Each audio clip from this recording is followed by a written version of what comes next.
സമ്മർദ്ദം പുറമോട്ട് വലിക്കുമ്പോൾ, അകത്തു താല്പര്യം ഉദിച്ചു വന്നാൽ അത് മാനിക്കാനുള്ള കർത്താവ് കൂടെയുണ്ട്.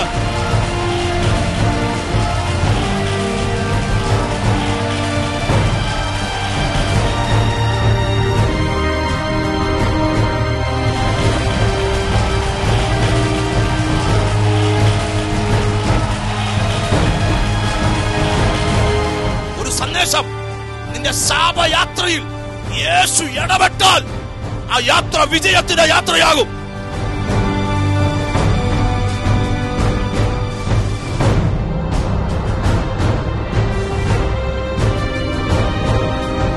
പാപത്തിന്റെ പരിഹാരത്തിന് ഒരു പുണ്യസ്ഥലം തേടി പോകണ്ട. ഇന്ന് രാത്രി രക്ഷകൻ ഇതിനകത്ത് വന്നിട്ടുണ്ട്.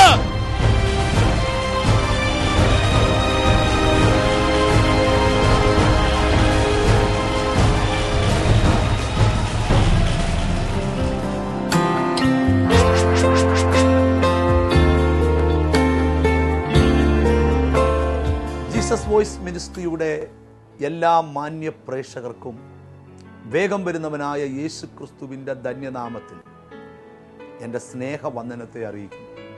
നമുക്കൊന്നിച്ച് ദൈവത്തിൻ്റെ വചനത്തിലേക്ക് കടക്കാം. ഇന്നും നിങ്ങളുടെ ജീവിതത്തിൽ കർത്താവ് ഒരു മഹാത്ഭുതം ചെയ്യുക തന്നെ ചെയ്യും. ഒന്നുകൊണ്ടും നിങ്ങൾ നിരാശപ്പെടണ്ട. നിങ്ങളെ സ്നേഹിക്കുന്ന, നിങ്ങൾക്ക് വേണ്ടി കരുതുന്ന, നിങ്ങളെ അടുത്തറിയുന്ന ഒരു നല്ല കർത്താവ് ഈ ശുശ്രൂഷ തുടങ്ങുമ്പോൾ തന്നെ നിങ്ങളുടെ ചാരയെ നിൽപ്പുണ്ട്. ആ കർത്താവ് നിങ്ങൾക്ക് വേണ്ടി ഇന്നു രാത്രിയിൽ അത്ഭുതങ്ങൾ ചെയ്യും. അത് നിങ്ങൾ വിശ്വസിക്കുക. നമുക്കൊന്നിച്ച് കർത്താവിന്റെ വചനത്തിലേക്ക് കടക്കാം. നമ്മുടെ കർത്താവായ യേശു ക്രിസ്തു സമ്പന്നനായിരുന്നിട്ടും, നമ്മുടെ കർത്താവായ യേശു ക്രിസ്തു ബൈബിൾ പറയുന്നു അവൻ സമ്പന്നനായിരുന്നു.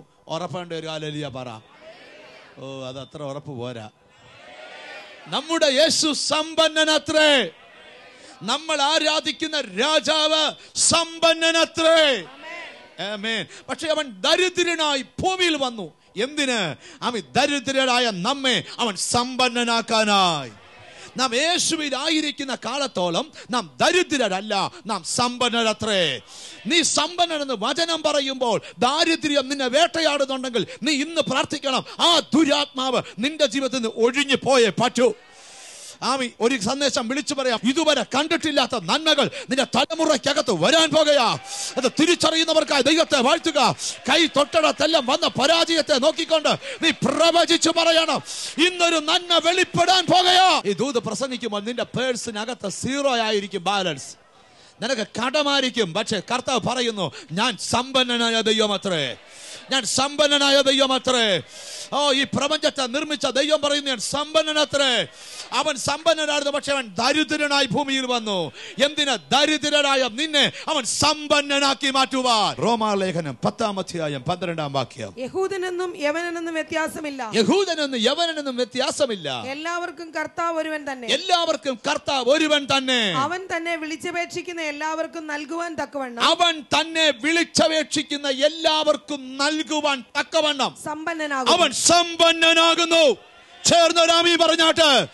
വിളിച്ചപേക്ഷിക്കുന്ന ഏവനും നൽകുവാൻ തക്കവണ്ണം അവൻ ദരിദ്രനല്ല, അവൻ സമ്പന്നനത്രേ. നിനക്കൊരാവശ്യമുണ്ടെങ്കിൽ നീ മനുഷ്യനോട് ചോദിക്കരുത്, ദൈവത്തോട് ചോദിക്കണം. ആമേൻ. കാരണം നീ ആരാധിക്കുന്ന ദൈവം സമ്പന്നനത്രേ. എത്ര പേർ ദൈവത്തോട് ചോദിച്ചു വാങ്ങിച്ചിട്ടുണ്ട്? ഓ, കണ്ട, ഒത്തിരി കൈകൾ കാണുന്നു. ആമേൻ. സന്തോഷം കൊണ്ട് എൻ്റെ ഉള്ളം നിറയുക. ആവശ്യം വന്നാൽ ചോദിച്ചോണം, ചോദിച്ചോണം. നോക്കിയാ, ഇവിടെ മുഴുവൻ നദിയാ. ഇവിടെ നിന്നുകൊണ്ട് ഒരാൾ പറയാ, 1 ഗ്ലാസ് വെള്ളം തരാമോ? ആ ചോദ്യത്തിന് സ്ഥാനമില്ല. ഇത് നദിയാ. ഇവിടെ എൻ്റെ ദൈവം സമ്പന്നനാ. ഇവിടെ നിന്നുകൊണ്ട് 5 രൂപ തരണേ എന്നുള്ള പ്രാർത്ഥന ഇല്ല. വിളിച്ചപേക്ഷിക്കുന്നവർക്ക് കൊടുക്കുവാൻ അവൻ സമ്പന്നനത്രായ ദൈവമത്രേ. മുടങ്ങാതെ സഭായോഗത്തിൽ വരാൻ പറയുന്നത് എന്തിനാ? ഒറ്റ കാര്യത്തിനാ. വിളിച്ചപേക്ഷിച്ചാൽ അവൻ സമ്പത്ത് തരും. ഭൗതിക സമ്പത്ത് മാത്രമല്ല, സമ്പത്ത് എന്ന വാക്കിനെ വിഭജിക്കുമ്പോൾ നിങ്ങൾക്ക് കാര്യം പിടികിട്ടും. Praise God. ഇന്നൊരു ആത്മീക സമ്പത്തും ഇതിനകത്ത് ഇറങ്ങാൻ പോകുകയാ. നിനക്ക് ഇതുവരെ ഇല്ലാത്ത ദൈവകൃപ കർത്താവ് തരാൻ പോകുകയാ. തിരിച്ചറിഞ്ഞൊരു ഹല്ലേലൂയ പറ. ശ്രദ്ധിക്കണം ബ്രദറെ, നിങ്ങൾ ഒന്നാമത് ദൈവത്തിന് സ്തോത്രം പണപരമായി സമ്പത്ത് അനുഭവിക്കുന്നതിന് മുമ്പ് നമുക്ക് വായിക്കാം ഒരു വാക്യം. ദൈവത്തിന് സ്തോത്രം. ലൂക്കോസിന്റെ സുവിശേഷം 12-ാം അധ്യായം 21-ാമത്തെ വാക്യം. Luke chapter 12 verse 21. ദൈവവിഷയമായി സമ്പന്നനാകാതെ തനിക്ക് തന്നെ നിക്ഷേപിക്കുന്നവന്റെ കാര്യം ഇങ്ങനെയാകുന്നു. നിങ്ങൾ ദൈവ വിഷയമായി സമ്പന്നരാകണം. ചേർന്നൊരാമയും പറഞ്ഞാട്ട് ബൈബിൾ എന്താ പറയുന്നത്? നിങ്ങൾ ആത്മീകമായി എന്തുണ്ടാകണം? സമ്പന്നരാകണം. ആമേൻ. ബ്രദർ, ഞാൻ യോഗത്തിന് വന്നത് കുറെ കൈയടിക്കുമ്പോൾ ഒരു 5 ലക്ഷം രൂപ കിട്ടും. ആമേൻ. അത് കിട്ടി എൻ്റെ കടമെല്ലാം തീരുമ്പം ഗ്ലോറി വിക്ടറി, ഞാൻ പിന്നെ യോഗത്തിന് വരത്തില്ല. ഇത് കർത്താവിന് അറിയാം. 5 കൊല്ലം അല്ല 500 കൊല്ലം കൈയടിച്ച 1 രൂപ കർത്താവ് തരികയില്ല. ആമേൻ. മറിച്ച് നീ ദൈവ വിഷയമായി സമ്പന്നനായാനാ വന്നതെങ്കിൽ നന്മ നിന്റെ പുറകെ വന്നോളൂ. അവിടെ നമ്മുടെ മൂത്ത ഒരു അച്ചായനെ പറ്റി യേശു പറഞ്ഞിട്ടുണ്ട്. ആ അച്ചായനെ നമുക്കൊന്ന് വായിക്കാം. 16-ാമത്തെ വാക്യത്തിലാണ് അച്ചായൻ തുടങ്ങുന്നത്. ഒരു ഉപമയും അവനോട് പറഞ്ഞത്, ധനവാനായ ഒരു മനുഷ്യൻ ഭൂമി നന്നായി വിളഞ്ഞു. ധനവാനായ ഒരു മനുഷ്യന്റെ ഭൂമി നന്നായി വിളഞ്ഞു. അപ്പോൾ അവൻ ഞാൻ എന്ത് ചെയ്യേണ്ടു? നല്ല വിളവ് കണ്ടാ ചിലർക്ക് ആദ്യം കയറി എന്തോ ചെയ്യണമെന്ന് അറിയത്തില്ല. ആമേൻ, ആമേൻ. സാധാരണ വിളവിനെക്കാട്ടി വലിയ വിളവുണ്ടായ പിന്നെ അന്തം വിട്ടാ നിൽക്കുന്ന എന്നാ ചെയ്യണമെന്ന് അറിയത്തില്ല. കേട്ടോ? അപ്പോൾ അവൻ ഞാൻ എന്ത് ചെയ്യേണ്ടു? എന്റെ വിളവ് കൂട്ടിവെപ്പാൻ സ്ഥലം പോരാ എന്നുള്ളിൽ വിചാരിച്ചു. വിളഞ്ഞതേ ഉള്ളു പുള്ളി, അപ്പം വെക്കാനുള്ള ഇടവില്ലെന്നുള്ളതാ ഇപ്പോഴത്തെ വിഷയം. പിന്നെ അവൻ പറഞ്ഞത്, ഞാൻ ഇത് ചെയ്യും, എന്റെ കളപ്പുരകളെ പൊളിച്ച് അധികം വലിയവ പണിത്. അവൻ പറഞ്ഞു, ഞാനൊരു കാര്യം ചെയ്യാം, വിളഞ്ഞു കിടക്കുന്നേ ഉള്ളു. അവൻ അപ്പളെ മനക്കോട്ട കെട്ടുക, ഇത് ഞാൻ പൊളിക്കും, ആട്ടിച്ച് JCBക്ക് നിരത്തി പുതിയ വലിയ ഗോഡൌൺ പണിയും. ഇന്നത് കേട്ടോ? എന്റെ വിളവും വസ്തുവകയും എല്ലാം അതിൽ കൂട്ടിവെക്കും. അതിനകത്ത് ഞാൻ മൊത്തം കൂട്ടിവെക്കും. എന്നിട്ട് എന്നോട് തന്നെ ഞാൻ പറയും, നിനക്കേറെ ആണ്ടുകൾക്ക് മതിയായ അനവധി വസ്തുവക സ്വരൂപിച്ചു വെച്ചിരിക്കുന്നു എന്ന് ഞാൻ എന്നോട് പറയും. എന്റെ മക്കളും മക്കളുടെ മക്കളും അവരുടെ മക്കളും തിന്നാ തീരാത്തത് ഞാൻ സ്വരൂപിച്ചു വെച്ചിരിക്കുക. ആശ്വസിക്കുക, തിന്നുക, കുടിക്കുക, ആനന്ദിക്കുക. ഇത് ഇവരോട് തന്നെ പറയുക. എന്നിട്ട് കേട്ടോ, ദൈവം അവനോട് ഇറങ്ങി വന്ന് പറയുന്ന ഒരു പദവാ മൂഢ. ഈ വലിയ അച്ചായനെ ഈശോ വിളിച്ച പേരാ മൂഢ. ഈ രാത്രി നിന്റെ പ്രാണനെ നിനക്ക് പെർമനന്റ് വിസ അടിച്ചാൽ നിന്റെ പ്രാണനെ നിന്നോട് ചോദിക്കും. പിന്നെ നീ ഒരുക്കി വെച്ചത് ആർക്കാകുമെന്ന് നീ കല്ലറ കടന്നുകൊണ്ട് പറയോ, അവിടെ ആ ബാങ്കിൽ FD 50 ലക്ഷം, ഈ ബാങ്കിൽ FD 50 ലക്ഷം, അപ്പുറത്ത് തോട്ടം ഇത്ര ഏക്കർ, അവിടെ കിടന്ന് പറഞ്ഞാൽ ആര് കേൾക്കാനാ? ഈ രാത്രി ചോദിച്ചാൽ ഒരു പ്രയോജനം. എന്നിട്ട് താഴേട്ട് പറയുക, നീ സമ്പത്തിൽ സന്തോഷിക്കാതെ ദൈവ വിഷയമായി നീ സമ്പന്നനായി മാറണം. ബ്രദർ, ഒരു ചോദ്യം ഞാൻ നിന്നോട് ചോദിക്കുക. നീ സമ്പന്നനാകണമെന്ന് പറഞ്ഞത് കോടീശ്വരനാകണമെന്നല്ല, നീ ദൈവ വിഷയമായി സമ്പന്നനാകണം. ആത്മീകമായൊരു സമ്പത്ത് നിനക്ക് വേണം. ചേർന്നൊരാമയും പറഞ്ഞാട്ട്. മോശയെ കുറിച്ച് ബൈബിൾ എഴുതിയിരിക്കുകയാണ്. ദൈവത്തിന് സ്തോത്രം. മിസ്രൈമിലെ നിക്ഷേപങ്ങളെക്കാൾ ക്രിസ്തുവിന്റെ നിന്ന അവൻ വലിയ ധനമെന്നെണ്ണി. ആരെങ്കിലും നിന്നെ കുറിച്ച് നിന്ദിച്ച ഉടനെ അയ്യോ ഞാൻ കർത്താവിനെ വിളിക്കാറിങ്ങി അബദ്ധമായല്ലോ എന്ന് ചിന്തിക്കരുത്. നിന്ന വലിയ ധനമായി എണ്ണണം.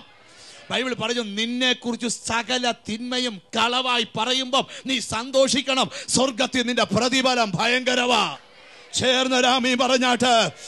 നിങ്ങളെ കുറിച്ച് സകല തിന്മയും കളവായി പറയുമ്പോൾ നിങ്ങൾ സന്തോഷിച്ച് സ്വർഗത്തിൽ നിങ്ങൾക്ക് ദൈവം തരാൻ പോകുന്ന പ്രതിഫലം വളരെ വലുതാ. അപ്പൊ നിങ്ങൾ എന്ത് ചെയ്യണം? ദൈവ വിഷയമായി സമ്പന്നരാകണം. Praise God. അല്ലാത്ത പുള്ളിയുടെ അച്ചായൻ്റെ ഒരു ഗതികേട് കണ്ടോ?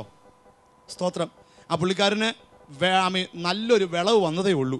അദ്ദേഹം പറഞ്ഞ കളപ്പുര പൊളിക്കാൻ പോവുക, സ്തോത്രം, വേറെ പണിയാൻ പോവുക, മുഴുവൻ സാധനത്തെ കൂട്ടി വെച്ചിട്ട് ഞാൻ പറയാം, തിന്നുക, കുടിക്കുക, ആനന്ദിക്കുക എന്ന് എന്നോട് തന്നെ പറയും. എടാ എന്തോ വന്നാൽ എന്താ, എത്ര നമ്മുടെ തലമുറയുടെ കാലത്ത് വരെ കിടക്കൂല്ലോ നന്മ. എവിടെ? ദൈവം വെളിന്നൊരു വിളി, മൂഢാ, ഇന്ന് രാത്രി നിന്നെ ഇവിടുന്ന് പൊക്കിയാൽ നീ ഒരിക്കത് ആരനുഭവിക്കും? രക്തത്താൽ എന്ന് പറഞ്ഞാൽ മനസ്സിലാക്കണേ, ഇവിടെ വെല്ലൊക്കെ വിതച്ചാൽ നീ ചെല്ലുന്ന രാജ്യത്തും ഒരു സമ്പന്ന നിനക്ക് കാണാം. ചേർന്നൊരാമീൻ പറഞ്ഞാട്ട്. ബൈബിൾ പറയുന്നു, വിളിച്ചപേക്ഷിക്കുന്നവന് അവൻ കൊടുക്കുന്നു. ആമേൻ. പക്ഷെ ആർക്കാ കൊടുക്കുന്നതെന്ന് പറഞ്ഞോളൂ. ഒന്ന് വിളിച്ചപേക്ഷിക്കുന്നവർക്ക് അവൻ. സദൃശ്യവാക്യം എടുത്തേ. സദൃശ്യവാക്യം 8-ാം അധ്യായം 17 മുതലുള്ള വാക്യങ്ങൾ. എന്നെ സ്നേഹിക്കുന്നവരെ ഞാൻ സ്നേഹിക്കുന്നു, എന്നെ ജാഗ്രതയോടെ അന്വേഷിക്കുന്നവർ എന്നെ കണ്ടെത്തും. എന്റെ പക്കൽ ധനവും മാനവും പുരാതന സമ്പത്തും നീതിയുമുണ്ട്. എന്റെ കയ്യിൽ ധനമുണ്ട്, മാനമുണ്ട്, പുരാതന സമ്പത്തും. 7 മണിക്കൂർ ഇരുന്ന് പ്രാർത്ഥിച്ചാൽ കാണാത്ത സാധനം കർത്താവിന്റെ കയ്യിലുണ്ട്. ആമേൻ. എന്റെ കയ്യിൽ ധനമുണ്ട്, മാനമുണ്ട്, എന്റെ കയ്യിൽ മാനമുണ്ട്, പുരാതന സമ്പത്ത്, നീതിയുമുണ്ട്. അടുത്ത കേട്ടോ. എന്റെ ഫലം പൊന്നിലും തങ്കത്തിലും എന്റെ ആദായം മേത്രമായ വെള്ളിയിലും നല്ലത്.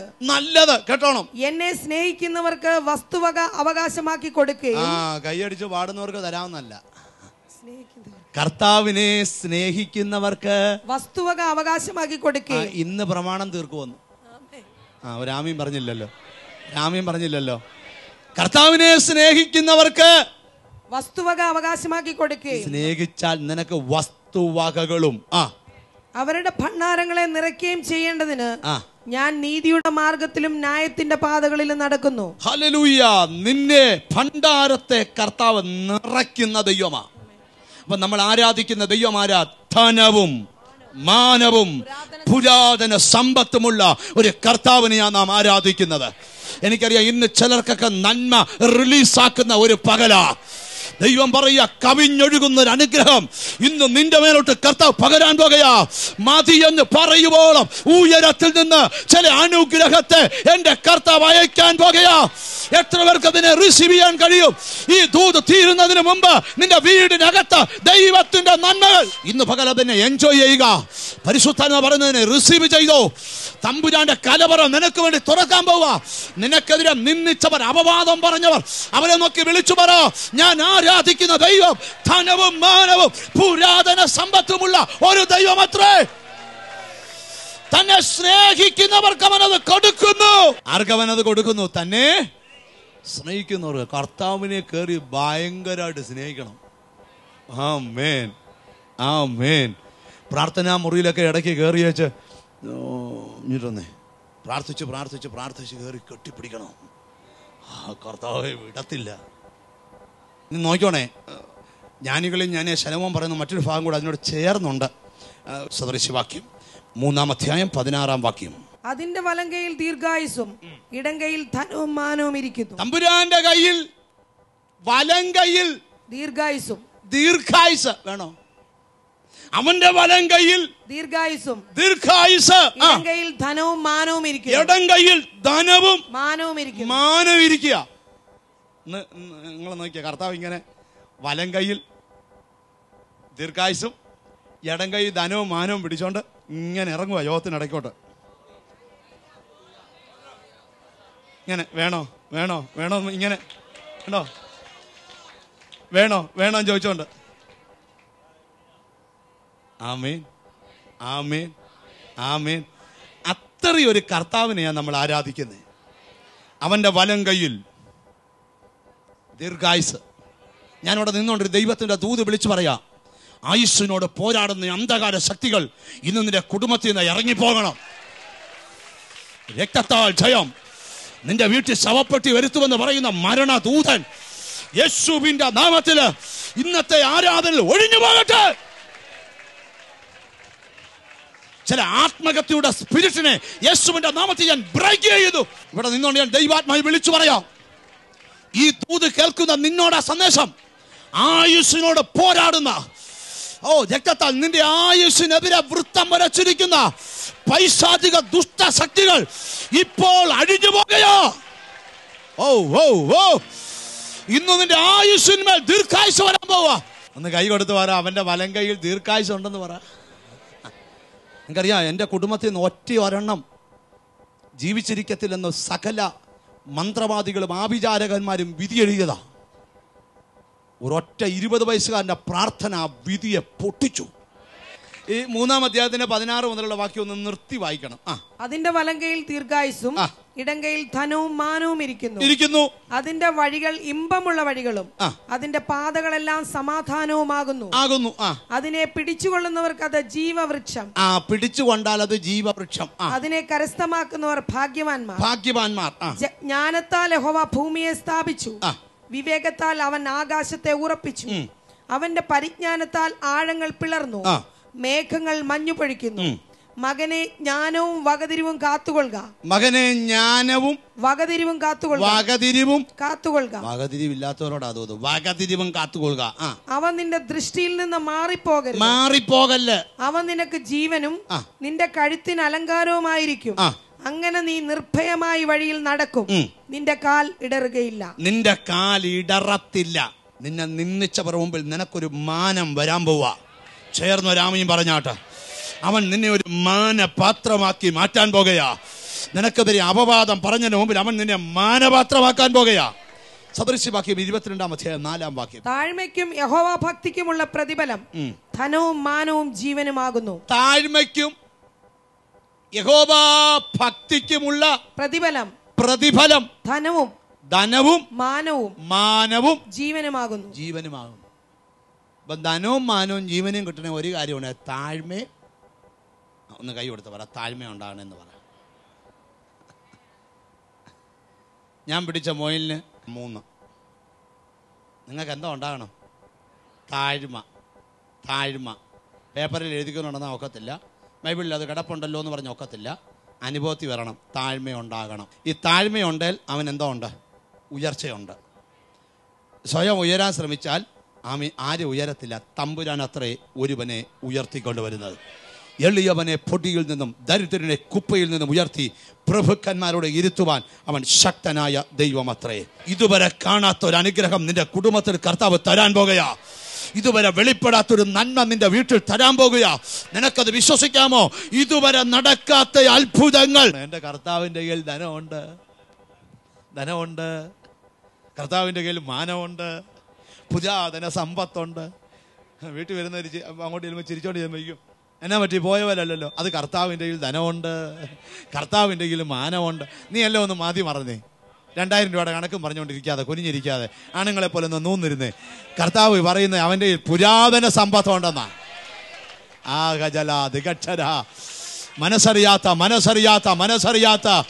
മനസ്സറിയാത്ത കണ്ടിട്ടില്ലാത്ത ആരും അനുഭവിക്കാത്ത നന്മകൾ.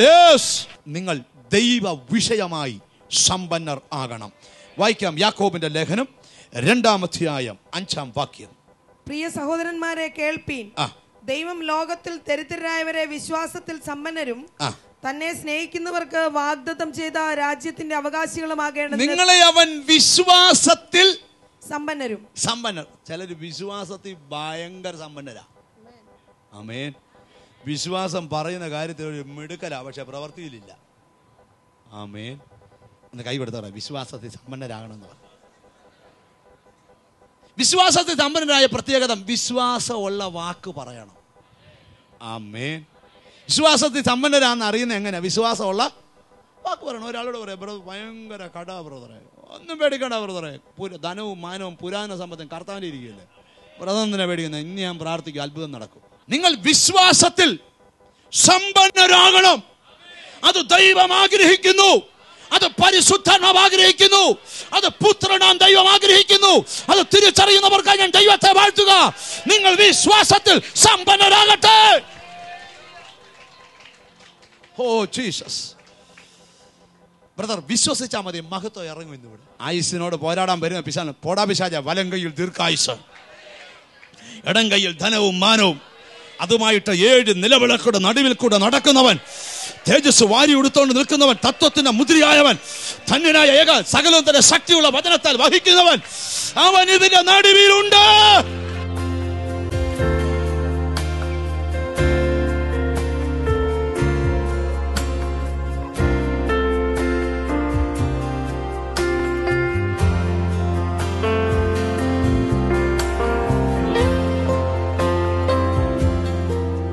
എവിടുന്നാ വരുന്നത്? ചിങ്ങവനത്തു നിന്ന് വരിക. എന്തായിരുന്നു ബുദ്ധിമുട്ടുണ്ടായേ? ഒരു 7 മാസം മുമ്പേ ബ്രസ്റ്റിന് ഇങ്ങനെ ഒരു തടിപ്പ് പോലെ വന്നു, ഓപ്പറേഷൻ ചെയ്തു. 7 മാസം മുമ്പ് ഇവിടെ ഒരു ഓപ്പറേഷൻ നടന്നു. അത് കഴിഞ്ഞ് അധികം ഞാൻ ട്രീറ്റ്മെന്റ് ഒന്നും എടുത്തില്ലായിരുന്നു. പിന്നെ ട്രീറ്റ്മെന്റ് ഒന്നും എടുത്തില്ല. അവര് 9 കീമോതെറാപ്പിയാ പറഞ്ഞ 9 കീമോ പറഞ്ഞു, പക്ഷെ എടുത്തില്ല. വിശ്വാസത്താൽ ഒന്നെടുത്തു കഴിഞ്ഞ് പിന്നെ ഞാൻ ഒന്നും എടുത്തില്ല. അപ്പൊ പിന്നെ ചെന്നപ്പോഴത്തേന് അവര് പറയുന്നു ഒന്നും എടുക്കാത്തതുകൊണ്ട് ഞങ്ങൾ നോക്കുകയല്ലെന്ന് പറഞ്ഞു. കഴിഞ്ഞ പ്രാവശ്യം ഞാനൊന്ന് ചെന്നപ്പോഴത്തേന് എനിക്ക് ഇവിടെ ഇതിങ്ങനെ വീർത്ത് വന്നപ്പോഴത്തേന് ഇവിടെ ഏതാണ്ട് ഭാരം പോലെ ഇരിക്കുന്ന പോലെ തോന്നി. ഇവിടെ ഒരു സാധനം വീർത്തു വന്നു. അപ്പൊ എനിക്ക് ചുമയും ഒരു ശ്വാസം മുട്ടലും വിമർശനമൊക്കെ ഉണ്ടായി. അപ്പൊ ഞാൻ പിന്നെ ആ ഡോക്ടറെ തന്നെ പോയി കണ്ടപ്പോ എന്നോട് പറഞ്ഞു, ഞങ്ങൾ പറഞ്ഞ ട്രീറ്റ്മെന്റ് ഒന്നും എടുക്കാഞ്ഞുകൊണ്ട് ഞാൻ നോക്കത്തില്ലെന്ന് പറഞ്ഞു. ഏതായാലും വന്നതല്ലേ, അതുകൊണ്ട് നെഞ്ചിന്റെ എക്സ്റേയും വയറിന്റെ സ്കാനും ചെയ്തുകൊണ്ട് വരാൻ പറഞ്ഞു. ഇത് രണ്ടും ചെയ്തുകൊണ്ട് ചെന്നപ്പോൾ അവർ പറഞ്ഞു, ഇന്ന് വരെ നിങ്ങൾക്ക് കുഴപ്പമൊന്നുമില്ല, നാളെ നിങ്ങൾക്ക് കുഴപ്പമുണ്ടായിരിക്കും. 1 വർഷത്തിന് മുമ്പേ നിങ്ങൾ ഇതെല്ലാം എടുത്ത് ഞങ്ങൾ പറഞ്ഞ ട്രീറ്റ്മെന്റ് ഒന്നും എടുത്തില്ല എങ്കിൽ നിങ്ങൾ മരിച്ചു പോകും, നിങ്ങളുടെ ശരീരം മൊത്തം ഇത് വ്യാപിക്കും. അതുകൊണ്ട് നിങ്ങൾ എടുക്കാൻ വേണ്ടി അടുത്ത വെള്ളിയാഴ്ച ഇഞ്ചക്ഷൻ എടുക്കാനുള്ള തയ്യാറെടുപ്പ് കൂടി വരാൻ പറഞ്ഞു. ഞാൻ പറഞ്ഞു ആന്ന് ഡോക്ടറോട് പറഞ്ഞിട്ടും വീട്ടിൽ വന്നു. ആശുപത്രിയിൽ നിന്ന് വന്നപ്പോൾ തന്നെ ഞാൻ ഇതൊന്നും എടുക്കുന്നില്ല എന്ന് എൻ്റെ വീട്ടുകാരനോടും പിള്ളേരോടും പറഞ്ഞു. പിന്നെ പിള്ളേരുടെ ആ അവരുടെ നിർബന്ധം കൊണ്ട് ഞാൻ ഒന്നെടുത്തു. എൻ്റെ മോനെ എന്നെ ഇവിടെ കൂട്ടിക്കൊണ്ട് വന്നു. എൻ്റെ മോൻ ഇവിടെ വന്നിട്ടുണ്ട്. അപ്പൊ ഇത് ഒരു 2 മാസത്തിൽ കൂടുതലായി ഇതിങ്ങനെ വീർത്ത് വന്നിട്ട് ഇവിടെ ഏതോ വലിയ ഭാരം എനിക്ക് ഇരിക്കുന്നു. ഇവിടെ വന്നപ്പോഴും വീർപ്പുണ്ടായിരുന്നു. അതുണ്ടായിരുന്നു, വീർപ്പുണ്ടായിരുന്നു. അപ്പൊ എനിക്ക് അതിൻ്റെതായ അസ്വസ്ഥകൾ ഉണ്ടായിരുന്നു. ഇവിടെ വലിയ ഭാരം ഇരിക്കുന്ന പോലെ ചുമയും വിമിഷ്ടമൊക്കെ എനിക്ക് ഉണ്ടായിരുന്നു. കാണായിരുന്നു, ഇങ്ങനെ മുഴച്ചു വരുന്നതായിട്ട് എനിക്ക് കാണായിരുന്നു, നല്ലതായിട്ട് അറിയായിരുന്നു. ഇവിടെ ഏതോ അകത്തേതോ ഇങ്ങനെ ഉണ്ടെന്നുള്ളതെന്ന് എനിക്കറിയാം. പക്ഷെ എനിക്ക് ഭക്ഷണം കഴിക്കുന്നതിന്, വർത്താനം പറഞ്ഞ് പാട്ട് പാടുന്നതിനൊന്നും എനിക്കൊരു അസ്വസ്ഥതയില്ല. ഇപ്പൊ പ്രാർത്ഥിച്ചപ്പോൾ എന്ത് സംഭവിച്ചു? പ്രാർത്ഥിച്ചപ്പോൾ ഇവിടെ ഉണ്ടായിരുന്നത് മാറിപ്പോയി. എല്ലാ ക്യാൻസർ സെല്ലുകളെയും നിർവീര്യമാക്കുന്നവൻ അത്രേ കർത്താവ്. എനിക്കറിയായിരുന്നു ഈ അമ്മ സൗഖ്യമാകുമെന്ന്. കർത്താവിന്റെ കൈ ഈ അമ്മയുടെ മേൽ ഇറങ്ങുകയായിരുന്നു. ഇപ്പോൾ വിടിപ്പിക്കപ്പെട്ട നല്ല ആവശ്യം. കർത്താവ് പറയുന്ന സിസ്റ്ററെ, നിങ്ങൾക്ക് ആ രോഗമില്ല, നിങ്ങൾ സൗഖ്യമായി. ഇനിയും കർത്താവ് പറയാം, നിങ്ങൾക്ക് 9 പരം വർഷം പൂർണ്ണ ആരോഗ്യത്തോടെ ഇനിയും ദീർഘായുസ് കിടക്കുക. ഇപ്പം നോക്കുമ്പം അതിലധികം നിങ്ങൾക്കുണ്ട്. ഞങ്ങളുടെ സ്വർഗസ്ഥ പിതാവേ, അനുഗ്രഹിക്കപ്പെട്ട സമയത്തിനായി ഞങ്ങൾ കർത്താവിനെ വാഴ്ത്തുക. വചനം കേട്ടുകൊണ്ടിരുന്ന മക്കളെ കർത്താവിൻ്റെ കൈകളിലോട്ട് തരിക. യേശുവിൻ്റെ സ്നേഹത്താൽ അവരെ പൊതിയണമേ. അവരറിയാതെ അവരുടെ ജീവിതത്തെ ഇരുട്ടിലാക്കിയ എല്ലാ ശക്തികളെയും എൻ്റെ ദൈവം ഭേദിക്കണമേ. വെളിച്ചത്തിൻ്റെ പ്രഭുവായ ക്രിസ്തുവെ, അങ്ങ് ഇറങ്ങി വരണമേ. ഇവരിലേക്ക് ആ വെളിച്ചം പ്രകാശിക്കണമേ. ഇരുട്ടവരുടെ ജീവിതത്തിൽ വിതച്ച എല്ലാ നഷ്ടവും വെളിച്ചം മടക്കിക്കൊണ്ടുവരണമേ. ഇരുട്ടവരുടെ ജീവിതത്തിൽ വരുത്തിയ എല്ലാ ബന്ധനങ്ങളും വെളിച്ചം ഇറങ്ങി ബന്ധനത്തെ അഴിക്കണമേ. പ്രകാശിപ്പിക്കുന്ന സത്യ വെളിച്ചം ഇവരിലേക്ക് വന്നിറങ്ങണമേ. ഇവരുടെ കുടുംബത്തിന് ശാപങ്ങൾ ഒഴിയട്ടെ, രോഗങ്ങൾ ഒഴിയട്ടെ, കെടുതികൾ ഒഴിയട്ടെ. ജീസസ്, ജീസസ്, ഞാൻ ആത്മാവി കാണുക. ജീസസ്, ക്യാൻസർ ബാധിച്ച് ഇരുട്ടവരുടെ ജീവനെ കൊണ്ടുപോകുന്നു പറഞ്ഞ് വാദിക്കുന്നവർ ഇപ്പോൾ തന്നെ സൗഖ്യമാകുന്നു. തൈറോയിഡുകൾ അപ്രത്യക്ഷമാകുന്നു. Name of Jesus, name of Jesus. ഞാൻ പ്രാർത്ഥനകൾ കാണുന്നു. ഒരു റോസ് നൈറ്റി ഇട്ട ഒരു സിസ്റ്റർ ഇപ്പോൾ തന്നെ അവിടെ തൊണ്ടയിൽ നിന്ന് തൈറോയിഡ് അപ്രത്യക്ഷമാകുന്നു. ഞാൻ കാണുന്നു രമേശ് എന്നൊരു ബ്രദർ, അദ്ദേഹം കിഡ്നി ഡയാലിസിസ് എന്നയാളാ. ഇപ്പോൾ തന്നെ അദ്ദേഹത്തിന് കിഡ്നി ഹീലാകുന്നു. ജീസസ്, യേശുവിന്റെ നാമത്തിൽ വെളിച്ചം കുടുംബങ്ങളിലേക്ക് കയറട്ടെ. വെളിച്ചം വ്യക്തികളുടെ ഉള്ളിൽ പ്രകാശിപ്പിക്കട്ടെ. പ്രാർത്ഥന കേട്ടത് കൊണ്ട് നന്ദി. യേശു ക്രിസ്തുവിൻ നാമത്തിൽ തന്നെ ആമേൻ. നിങ്ങളിൽ കർത്താവ് ചെയ്ത വലിയ പ്രവൃത്തികൾ, അതിനെക്കുറിച്ച് അറിയാൻ ഞങ്ങൾക്ക് താല്പര്യമുണ്ട്. നിങ്ങൾ കർത്താവ് ചെയ്ത പ്രവൃത്തികൾ ഞങ്ങളെ അറിയിക്കണം. ടെലിഫോണിൽ, ഇമെയിലിൽ, ലെറ്ററിൽ ഞങ്ങളെ വിവരം അറിയിക്കുക. കർത്താവ് നിങ്ങളെ ഐശ്വര്യമായി അനുഗ്രഹിക്കുക തന്നെ ചെയ്യും. ഞങ്ങളെ നേരിട്ട് കണ്ട് പ്രാർത്ഥിക്കാൻ നിങ്ങൾക്ക് താല്പര്യമുണ്ടെങ്കിൽ എല്ലാ ശനിയാഴ്ചയും ഞായറാഴ്ചയും കോട്ടയം കോടിമാതാ പാലത്തിനടുക്കുള്ള ലയൺസ് ക്ലബ് ഓഡിറ്റോറിയത്തിൽ നമുക്ക് ഒന്നിച്ച് കാണാം. കോഴഞ്ചേരിയിൽ കോളേജ് റോഡിൽ നെടുവേലി ബിൽഡിംഗിൽ ഞായറാഴ്ച രാത്രിയിൽ 6 മണി തൊട്ട് ശുശ്രൂഷയുണ്ട്. കടന്നു വരാം, അനുഗ്രഹിക്കപ്പെടാം. നമ്മുടെ കുഞ്ഞുങ്ങളുടെ വെക്കേഷൻ ആരംഭിക്കുക. ഈ വർഷം ഒത്തിരി സന്തോഷകരമായ വെക്കേഷൻ കുഞ്ഞുങ്ങൾക്ക് ദൈവം കൊടുക്കട്ടെ. ഈ വെക്കേഷൻ സമയത്ത് ജീസസ് വോയിസ് മിനിസ്ട്രിയുടെ ജീസസ് യൂത്ത് സ്കൂൾ ഒരു അനുഗ്രഹിക്കപ്പെട്ട VBS ഒരുക്കുന്നു. 9 തൊട്ട് 14 വരെയാണ്. രാവിലെ 10 മണി മുതൽ 1 മണി വരെയാണ് അതിന്റെ സമയം. നല്ല നല്ല പാട്ടുകൾ, നല്ല നല്ല ഡാൻസുകൾ, കർത്താവിന്റെ വചനം, ഇതെല്ലാം നിങ്ങളെ പഠിപ്പിക്കുന്നു. നിങ്ങളുടെ കുഞ്ഞുങ്ങളെ ഈ VBS പങ്കാളികളാക്കും. അവരുടെ ജീവിതം അനുഗ്രഹമാക്കി മാറ്റും. മാതാപിതാക്കൾ കുഞ്ഞുങ്ങളെ അതിനായി പ്രോത്സാഹിപ്പിക്കൂ. നിങ്ങളുടെ തലമുറ കർത്താവിന്റെ വചനത്താൽ വളരട്ടെ, യേശുവിന്റെ സ്നേഹത്താൽ വളരട്ടെ. അടുത്തയാഴ്ച ഇതേ സമയം നമ്മൾ കൂടിക്കാണുമ്പോൾ യഹോവ ആകാശത്തിലെ കിളിവാതിൽ തുറന്ന് സ്ഥലം പോരാതെ വരുവോളം നിങ്ങളെയും നിങ്ങളുടെ കുടുംബത്തെയും ഐശ്വര്യമായി അനുഗ്രഹിക്കട്ടെ. God bless.